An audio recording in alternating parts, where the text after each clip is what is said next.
Did you hear me what I said? So like, what do you call the people who do Rome? It's well, it's called Rome cult.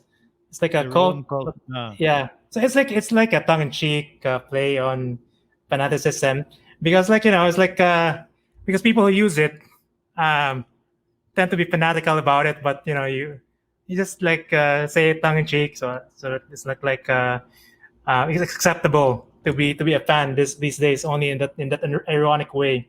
So I'm part of that cult. I mean, it's like I was just converted into it after using it.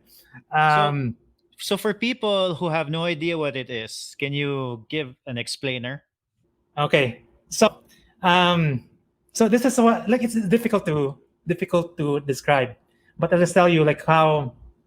So it's a tool for thinking. So imagine, so like you right now. So our tool for moving around for many years or thousands of years has been walking, no? And then somebody invents a bike, no?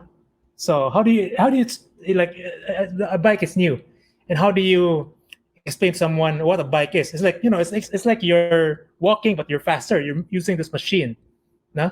And I mean the analogy there in thinking is actually writing. So once writing was invented, thinking has been much more, I mean, faster and more efficient, and you could go further because you don't need to rely on your memory.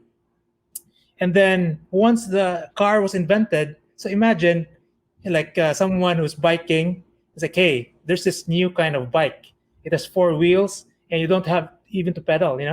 So it's like that. So this new, there are several tools like this. They are called tools for thought. And essentially they are like that. They help you think more and better. No, so and then it seems like, well, how come it's only now that we have this? No? So So maybe because it's like a more efficient way of thinking in a way, right? not even more efficient, but like it allows you to think more, to think. It's like you're because of the limitation right now. Like imagine you're thinking of connecting different ideas together. Your limitation is your memory because you have to carry all those ideas in your head. No? So, but if you are using a tool, so the most basic one is your notes on paper.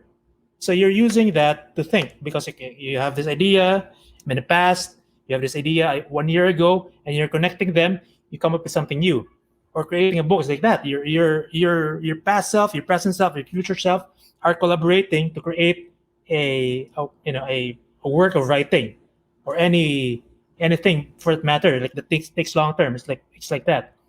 So in this case, so it's not only paper, but you're using the power of computing to actually help you think.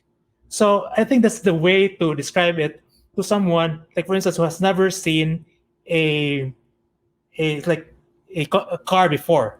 It's like you've never seen a car before. It's like okay, it will just help you move faster from point A to point B. So it wouldn't make sense to talk about there's a steering wheel, there's this clutch, and all that. So it's like you have to go inside a car and drive it for you to experience it. So that's it. It's a lot of people have Mm. done a So, good what you call this job of explaining it. You just look at the what you call this YouTube. A lot of people have explained it and use it for yourself. what should people search, let's say on YouTube or in Google, just to learn more about it so they can get to the specifics? It's this search for Rome research for beginners or Rome something research. like that. Yeah, and start using it. But the thing is, it's like a bike as well. It's like it will take you some time to actually learn it for it to be valuable for you. You have to take some notes. So if you're already an experienced note taker or a writer, it will be easier for you to start using it because you just put in you do your usual note taking and thinking with words on paper, in this case on a note taking tool, and then with the tools that are available for you in Rome research, you could start expanding on how you think on paper. Yeah, so I think that's the best way I could explain it right now. Just try it out.